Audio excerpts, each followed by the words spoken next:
Assalamualaikum warahmatullahi wabarakatuh. Perkenalkan, nama saya Miftahul Jannah, NIM 204200034 dari kelas 3 BPGMI.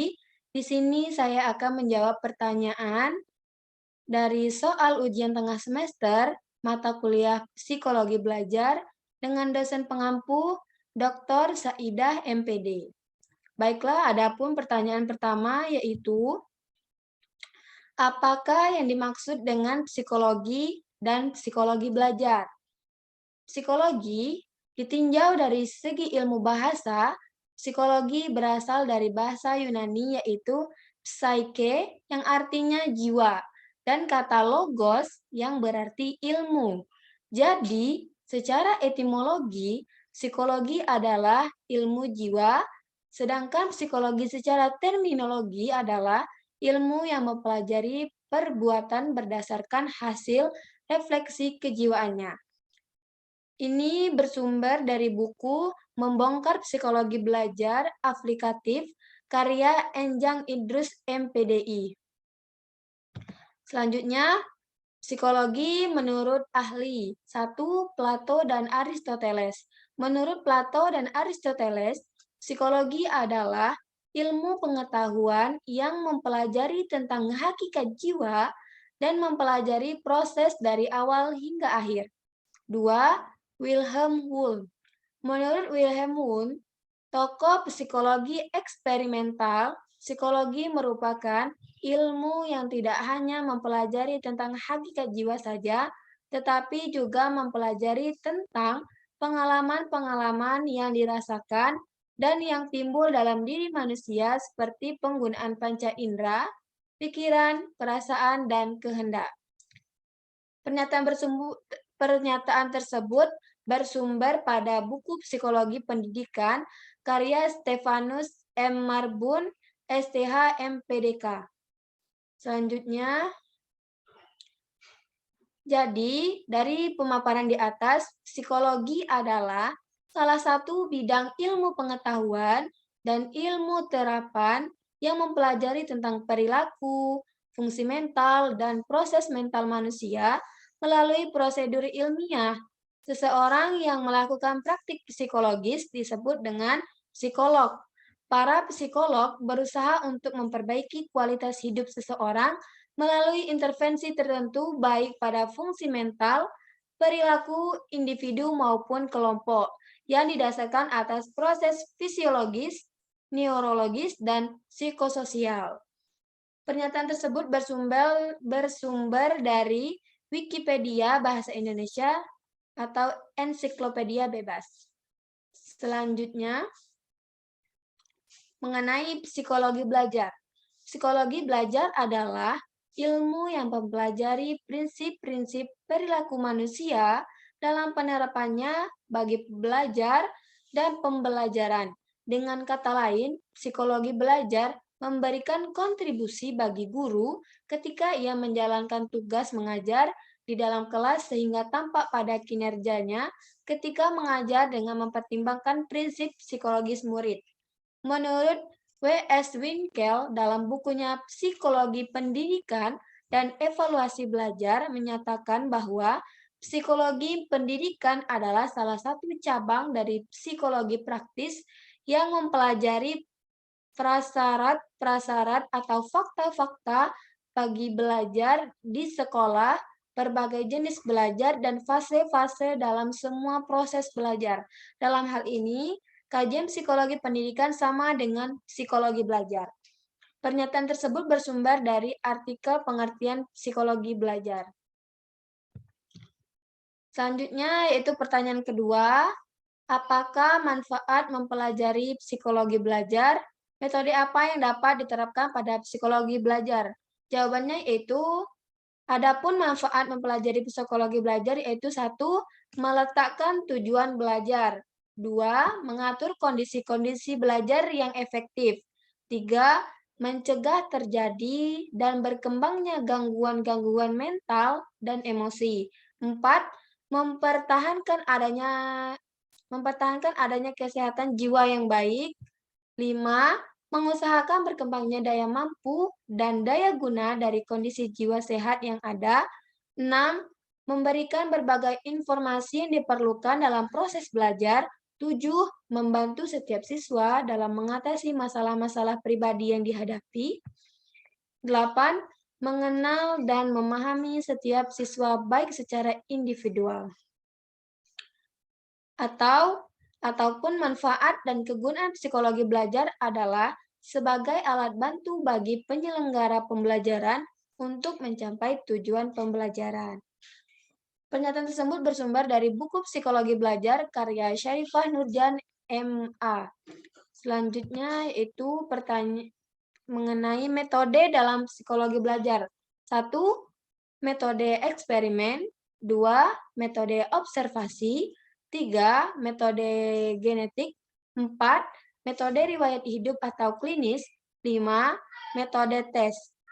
Hal ini bersumber dari buku Psikologi Belajar karya Dr. Afi Parnawi, MPD. Pertanyaan selanjutnya yaitu pertanyaan ketiga, mengapa perkembangan dan belajar tidak dapat dipisahkan? Jawabannya adalah karena perkembangan dengan belajar memiliki hubungan sangat erat, sehingga hampir semua proses perkembangan memerlukan belajar. Dalam konteks belajar formal, antara proses perkembangan dengan belajar atau proses belajar mengajar yang dikelola oleh guru, terdapat ikatan yang sangat kuat yang mengikat kedua proses tersebut. Demikian eratnya ikatan tersebut, maka hampir tidak ada proses perkembangan siswa, baik jasmani maupun rohani, yang terlepas dari proses belajar mengajar dalam pendidikan. Adapun hal-hal yang mempengaruhi proses belajar yaitu kegiatan fisik dan perkembangan kognitif. Pernyataan tersebut bersumber dari website Explore the World of Education karya Vika Ayul Resti. Selanjutnya yaitu pertanyaan keempat, apa pengertian belajar dan ciri-cirinya? Adapun pengertian belajar yaitu dalam perspektif psikologis, belajar merupakan suatu proses perubahan, yaitu perubahan dalam perilaku sebagai hasil dari interaksi dengan lingkungannya dalam memenuhi kebutuhan hidupnya. Belajar juga berarti suatu proses usaha yang dilakukan individu untuk memperoleh suatu perubahan tingkah laku yang baru secara keseluruhan sebagai hasil pengalaman individu secara dalam interaksi dengan lingkungannya. Plameto 1991, halaman 2. Pernyataan tersebut bersumber dari buku Psikologi Belajar karya Syarifah Nurjan, MA. Sedangkan menurut Hamalik, 1992, belajar mengandung pengertian terjadinya perubahan dari persepsi dan perilaku, termasuk juga perbaikan perilaku. Misalnya, pemuasan kebutuhan masyarakat dan pribadi secara lebih lengkap. Halgard dan Brouwer dalam Hamalik 1992 halaman 45 menyatakan bahwa belajar adalah perubahan dalam perbuatan melalui aktivitas praktik dan pengalaman. Sedangkan Sardiman 1990 halaman 22 menyatakan bahwa belajar merupakan suatu perubahan tingkah laku atau penampilan dengan serangkaian kegiatan seperti dengan membaca, mengamati, mendengarkan, meniru, dan sebagainya. Pernyataan tersebut bersumber dari buku Psikologi Belajar karya Syarifah Nurjan, MA. Selanjutnya yaitu ciri-ciri belajar. Menurut Jamarah 2011 halaman 15, ciri-ciri belajar sebagai berikut. 1. Perubahan yang terjadi secara sadar. 2. Perubahan dalam belajar bersifat fungsional. 3. Perubahan dalam belajar bersifat positif dan aktif. 4. Perubahan dalam belajar bersifat sementara. 5. Perubahan dalam belajar bertujuan dan terarah. 6. Perubahan mencakup seluruh aspek. Pernyataan tersebut bersumber dari Jurnal Penerapan Model Quantum Teaching sebagai upaya meningkatkan hasil belajar siswa pada mata pelajaran IPS kelas 8 SMP PGRI 3 Jakarta. Karya Putri Lestari dan Adeng Budaya. Pertanyaan selanjutnya yaitu nomor 5. Pada pembelajaran tema cita-citaku kelas 4 Madrasah Ibtidaiyah, aktivitas apa saja yang dapat dilakukan siswa untuk belajar tema tersebut? Usaha apa yang dapat dilakukan siswa supaya efisien belajar? Jawabannya adalah kegiatan awal pembelajaran ini, siswa mengucapkan selamat pagi kepada guru, kemudian guru menjawab. Kemudian guru mengecek kehadiran siswa, apakah siswa sudah berada dalam kelas. Setelah itu, siswa bernyanyi naik delman bersama guru. Siswa menyimak informasi tentang tema dan tujuan pembelajaran yang akan dicapai. Contoh tentang sumber daya alam yang berkaitan dengan jenis pekerjaan. Dalam kegiatan inti, siswa membentuk kelompok dengan masing-masing kelompok beranggotakan 5 orang. Kemudian, siswa menyimak teks materi tentang sumber daya alam kaitannya dengan jenis pekerjaan. Guru meminta siswa dengan nomor absen 5 untuk membacakan teks materi dengan suara yang keras dan jelas, sedangkan siswa lain diminta untuk menyimaknya. Setelah itu, guru memancing siswa untuk menanya tentang materi kaitan antara sumber daya alam di suatu daerah dengan jenis pekerjaan masyarakatnya. Selanjutnya, siswa membuat daftar pertanyaan sesuai dengan data sumber daya alam kaitannya dengan jenis pekerjaan dalam lembar kerja siswa secara berkelompok. Daftar pertanyaan yang dibuat siswa ditukarkan dengan kelompok lain. Daftar pertanyaan dari kelompok 1 ditukarkan dengan kelompok 2. Daftar pertanyaan kelompok 3 ditukarkan dengan kelompok 4. Dan daftar pertanyaan kelompok 4 ditukarkan dengan kelompok 6. Setelah semua kelompok mendaftarkan daftar pertanyaan, kemudian siswa dalam kelompok belajar bersama untuk menalar jawaban dari pertanyaan yang ada.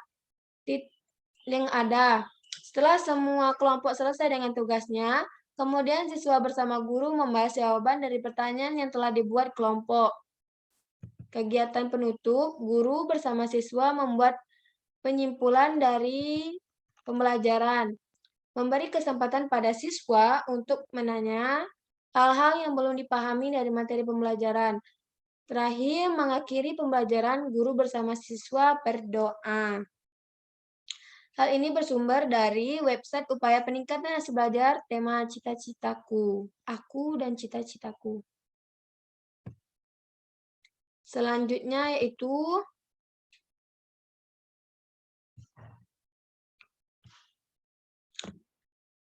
usaha apa yang dapat dilakukan siswa supaya efisien belajar? Adapun 7 cara belajar yang efektif dan efisien sebagai berikut. 1. Membuat suasana belajar yang nyaman. Yang perlu Anda lakukan pertama adalah bagaimana cara membangun suasana belajar yang nyaman. Ada banyak cara untuk membuat mood belajar itu muncul. Di antaranya, Anda bisa belajar sambil mendengar musik, belajar di tempat-tempat yang nyaman, misalnya di taman atau di pinggir danau atau di ruangan ber-AC. 2. Merangkum pokok pembelajaran. Mencatat pokok-pokok pembelajaran. Kenapa? Karena jika Anda membaca satu buku, maka akan butuh waktu yang sangat lama untuk menyelesaikannya. Ambillah intisari dari pelajaran tersebut. Hal ini akan membuat kemudahan mengingat dan juga mudah untuk memahami inti dari pembelajaran tersebut. 3. Belajar bersama. Metode ini seringkali dikatakan metode yang paling efektif karena dalam suasana belajar berkelompok yang cukup santai, otak menjadi rileks, menerima pelajaran atau materi yang akan diserap. Selain itu, hal-hal yang belum diketahui akan lebih mudah diselesaikan dengan bekerja sama. Maka sangat dianjurkan untuk belajar bersama untuk menghadapi ujian.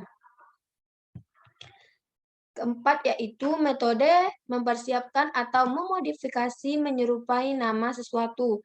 Metode ini digunakan bagi beberapa orang yang kesulitan dalam menghafal dengan cara menggunakan nama-nama yang hampir mirip untuk mengingat materi. Ini sangat efektif digunakan dan otak sangat mudah mengingatnya.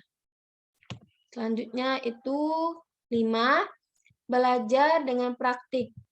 Belajar sambil praktek adalah hal yang sangat efektif. Karena cara belajar ini juga akan membuat Anda tidak terasa bosan. Misalnya belajar IPA seperti botani atau vertebrata.